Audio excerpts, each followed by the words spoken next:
Okay. Everybody want to hear your words and reward.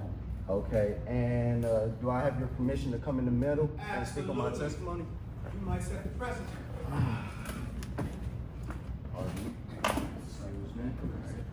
I just felt that, as Uncle likes to say, the word of the land and the blood of the testimony, it's too impactful for me to sit down and not be in the middle, but I am Prajaao, you feel me? I don't know how many of y'all were in the last conference, but I was the incarcerated one that spoke, that my brother allowed me to speak upon on the intercom. But how I found Andre Taylor, aka the Word of Spirit, is like me as an individual. I personally never believed in God. Never my whole life. I come from a background due to gang politics that I was isolated, that I was removed. I grew up with an Oriental woman who barely speaks English, so I had no guidance from mother, from father, from uncle, to brother, to sister, and I was raised upon what Dre likes to say is the scum of people that are deemed the scum of the earth that are street oriented. And these individuals were the individuals that gave me the perception of guidance, that gave me the perception of love. And it's all that I gravitated to. And it caused my loyalty to be misguided and misutilized, where it developed certain negative emotions, but later on I grew to understand that these people were misguided themselves. And they were really just doing their best. So to start at the when I see you, I see God. So this is my testimony with you and also God. My first time I can genuinely say I heard God was when I was 5 years old. My mother being addicted to very hard drugs, you feel me? Like, we had no money, food stamps, and so we think about eating grass. Every day my mother was sending me to the store, like, hey, if you don't come back with some money, like, man, your ass is getting whooped, you feel me? And I got scarred mentally, emotionally, physically, all over my body. Not because my mother was a bad person, because she was misguided and lost herself. She fell to trauma. She fell victim to that. But I remember and I recollect this day at 5 years old where I was walking and I had this thought that I was like, one day, the greatest experience these people are ever gonna have is that they experience me. And instantaneously, I knew that was not my fault. But it allowed me later to know that I understood my value, even when my value wasn't even being perceived or shown. So fast forward, I never believed in God my whole entire life simply because in my eyes, God didn't show up to me. He didn't show up in no form or manner until I was 17 years old. See, my testimony, I didn't find God in the church. I didn't find him in the Bible. I didn't find him in the scripture. I didn't have somebody come knock on my door or some holy brother sitting here that made his transition that was inspiring to me. That's not my testimony. I was 17 years old. My father just got out of the federal penitentiary. My mother just got out of prison. And with this, my biggest traumas are now living with me. And to just even get more transparent with you, like our home is destroyed. I'm sleeping on the floor. Man, there's little shit coming down the front. We're in full embarrassment just due to the factor of lack of resources and me being in a conflicted space because I was at the time just taking care of everybody and I was trying to make a different stance. You feel me? But fast forward, like I had an experience where God showed up to me. And he showed up in a way where it was just a knowing that was just full of love, that was just full of, and he took me in my room and literally walked me through my whole life, every trauma I endured, and broke down what it was building inside of me. See, I didn't endure a life of lack of responsibility. I always had to be responsible, you feel me? When kids are sitting there and they're getting taken care of by their parents, like, here you go for school, high school, this and this and that. My father was in federal penitentiary, my mother's in prison. I'm paying lawyers, I'm paying the house bill, I'm paying like for all this, I'm making sure quarterly is commissary, like, you feel me? So when God showed up to me, it was so mind-blowing because I had such a honest, deep hatred for what we call the Lord. And I couldn't fathom, how could you love me? Especially with anybody that knew me before I was 17, I'm 23 now. They knew that I had a very pessimistic type of life, pessimistic mind. I wanted to burn this world. I wanted to destroy it. And I knew that I had the brilliance to do it. So within that space, like, but over time, before God showed up, I kept seeing every little street organization I was involved in, like everybody would just gravitate to me. Like they'll be a leader, but he would just gravitate to me just because there were certain things that I believed in, certain things that was just within me that was not always displayed in them. So when God showed up to me, it sent me on this tangent where I just wanted to know God. Like, who is this being? You feel me? I went to Christianity, Buddhism, Hinduism, Muslim, Nation of Islam. I went through all the variations of philosophies, ideologies, religious notions, all of that, trying to search, and I just kept coming to this notion, like, y'all know pieces of God, but y'all don't know God. And it was like, even like going to the churches, it was like, I don't really see God, you feel me? Because at the time, I was even enduring survivor's guilt because majority of my comrades, they're sitting there, they're in the penitentiary, they're dead. I'm having survivor's guilt. So fast forward, I go on this deep study of God. I sit here and run into the situation. I'm 19, finna be 20. Now at the time, like, more transparent notion, like, my first hustle was robbing people. Like, my mindset was so fucked up that literally my first investment was I literally went to go work at a DPC, cook and sit here and watch this. It was quarter point. And when I went there, my mindset was, after this first paycheck, I'm going to buy a Glock, send my pops some money, and I'm just finna, this is my first investment. And truthfully so, it's exactly what the fuck I did. So fast forward, like, I ended up meeting someone when I was like 15, 16. His name is Jay Venero. He was the first person to sit down and take the time to tell me, like, I could receive money in this subculture without sitting here and having to fuck over people. So in that time, I started dealing with narcotics, marijuana to be exact. But he taught me he moved with a certain level of integrity and a certain level of principles that I just never seen nobody, and I always appreciated that he showed me how to eat with no recollection of me when a lot of individuals didn't want to deal with me just because when you're going to school, going to the classroom, I'm going outside to go to work, you feel me? So like, with that being said, I always had a deep certain sense of loyalty because I always lacked the love, and it goes back to your quote. You can't experience ultimate bliss if you don't experience ultimate despair. And with that being said, I always had a deep sense of loyalty to him because of how he showed me how to eat and how he just opened doors and certain opportunities to me. So in 17 hits, God drops my purpose on me. He breaks down my reasoning for being here. He breaks down the direction he's going.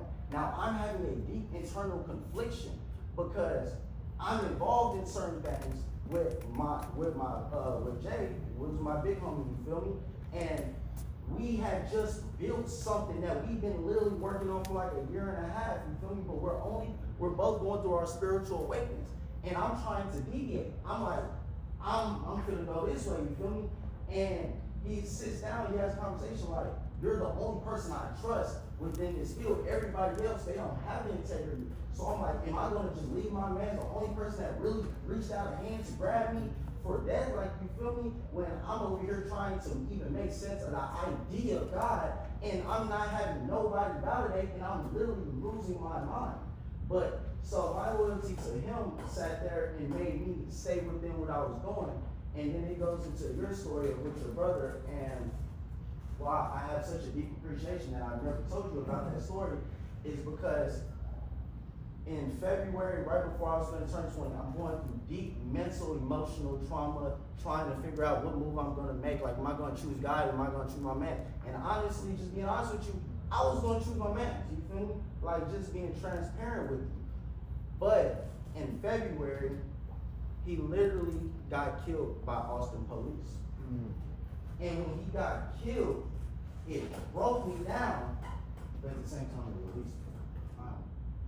And when it released me, like, I hate to say it this way, but I damn near felt like it was like a sacrificial lamb on me, because God knew I wasn't like, my loyalty felt too deep. I felt like I would have betrayed myself if I would have just left him in that field. So when that situation happened, I started going through this transition of sitting here and just like learning my purpose, following my purpose, because at this time, I would show up, but then he started teaching, he started talking where everybody was able to see certain changes, certain principles, certain things that I was living upon, but I was just seeing like little puzzle pieces in each of these different indoctrinations, and then I found you. Like, my gravitation wasn't the game. My gravitation wasn't politics. In all honesty, it wasn't even manhood. You feel me? Like great asset, but it was when I watched you. And I remember I watched the video on the game. It was like, you know God. As soon as I seen your disposition, as soon as I was like, you know God. A lot of people, they know all these scriptures. They have all these, oh, believe in this, believe in this, believe in this. But I was like, I know the nature of God. Y'all don't know God. Where is God in your life? Where does he show up? Where is the obvious proof? You don't even know how he speaks to you. You don't even know how to hear. You don't even have the inner connection to understand what your purpose is. You feel me? So when he gave me that and I was able to instantaneously identify it in you, it was like I immediately felt connected. But at that time, like, I'm going through my processes of really learning what my actual foundation is. Because God's already given me the purpose. He's giving me the mission. He's already letting me know you were created for truth to represent, demonstrate, and exalt the truth. You feel me? And it was in a different ways. So I started moving within my purpose. I started moving within trying to learn. And that's why I have such a deep appreciation for my brother, because I've met a lot of great men my whole life. I've met a lot of beautiful people my whole life, but my brother is honestly the first example of a direct experience with a man. I've met a lot of people that have had a lot of money, that have had their way in a multitude of different things, but the uncompromising spirit towards integrity, I never seen it. So like I would hear him try to stand up, but then I would fall and get back up, and then I would damn near feel kind of like, just like my fire is kind of being extinguished, because I'm not seeing this around in real time. So as I'm just like starting to study you, and I'm starting to study your story, and I'm like, okay, you know God, okay, I can trust this. And like my brother said, God validated you too. Like when I met him, I didn't need a whole bunch of time with him. I didn't need a whole bunch of experiences. It's that I understand God's nature and how he moves, his synchronicity, his character, his energy, that I can immediately identify God in him. And I can immediately identify how aligned he is with him. So within that space, I was immediately able to identify the heights that you was able to reach within being aligned with him. So as the information starts to grow, he starts to mold me, starts to allow me to understand manhood is the foundation, it's the primitiveness of every strong foundation that's ever existed within character and then also within empires, as he's taught us to sit here and think like conquerors and conqueresses. But like the continuation of just like seeing the alignment, and like I was just telling your son, it's like I don't trust nobody, I don't trust people, I trust God. And I know God well enough to know that based upon how much I see him in you is how much I will allow myself to be around you, be accommodated, and even build it. So within that space, like fast forward, God continues to show up a multitude of different ways. He continues to show up as I'm sitting here going through the process of my purpose. And fast forward, I give y'all a real life testimony is that how many of y'all were here last time in LA? Raise your hands. Okay. Okay, how many of y'all remember when he put me on the mic? I recorded it. Okay, I appreciate that, brother. And with that being said is that the situation that caused me and able to even be here was I was sitting here and coming from Texas, going my way to Kansas City, see my brother. I get stopped. Now, at the time, there are certain things that are going on. You know, this is the remnant. We're going to transparently speak. We're not going to leave out details. So I'm riding in the car with my lady. And at the time, like there's certain circumstances that's going on in my life where I have a Glock with a switch. Now, I don't know if any of y'all know the severity of that, but that's 10 to 15 federal immediate, instantaneously. So something told me to put it in the trunk, but I put it in the trunk, I put it in the bag with nothing in it. So literally, God tried to speak because I literally go to the gas station, I stop, my lady wakes up, she ain't been driving for 5 hours. She's like, you need me to drive? I love you want to drive, but I don't like passenger seats. So I'm like, no. 5 minutes later, flew. I'm like, all right, okay. So they're going through the car, they take us out, everything. So as I end up finding out that I have 2 warrants in 2 different places, they're trying to expedite me. I'm knowing he's gonna find his spot with the switch. I'm knowing the situation and the severity of how things is gonna get. but I'm also knowing God has a greater purpose for everything. This man goes to the trunk, goes to the bag. It wasn't covered by anything. He goes in it. Me and my lady were literally watching, heart beating. He picks it up, looks at it, even looks at the switch. We can identify it, and he drops it, closes the bag. Closes the bag. Takes me for these little petty little things. And I'm like, okay, I'll take the little petty little things over to 10 to 15. You feel me? But fast forward, now I'm in a circumstance where I'm incarcerated in a place I've never been, and I don't know where I'm at, and I'm immediately going on a 7-day fast. I'm like, okay, God, I need clarity. Also, I'm trying to speed up my manifestation, so I'm trying to get to y'all in LA. I really am. You feel me? So, as I'm trying to speed it up, I get that I can't even get out of this county without being expedited. I have to wait on these people. So in the process, it was a beautiful experience because I'm in the situation like, okay, God, what are you trying to teach me? What is the message? Why are you trying to prevent this? Especially like, my brother knows like how much I have a deep appreciation for you. Like, I'm an individual, I've studied great historians, but like I just told him the other day, I have been given the privilege that the individual that I admire and I look up and to me has had the biggest impact out of all. I'm living in the same day and age to sit here and say, hey, you feel me?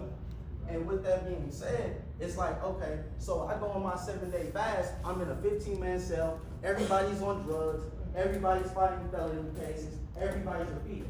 But they're trying to figure out what's going on with me because I'm not eating, I'm reading, I'm meditating, and every time I talk to my ladies on the phone, I'm sitting there in high regards, high spirits, and I'm just not moved. And it was giving me a great example, but now I'm having conversations with individuals on how to repair their relationships with father and son.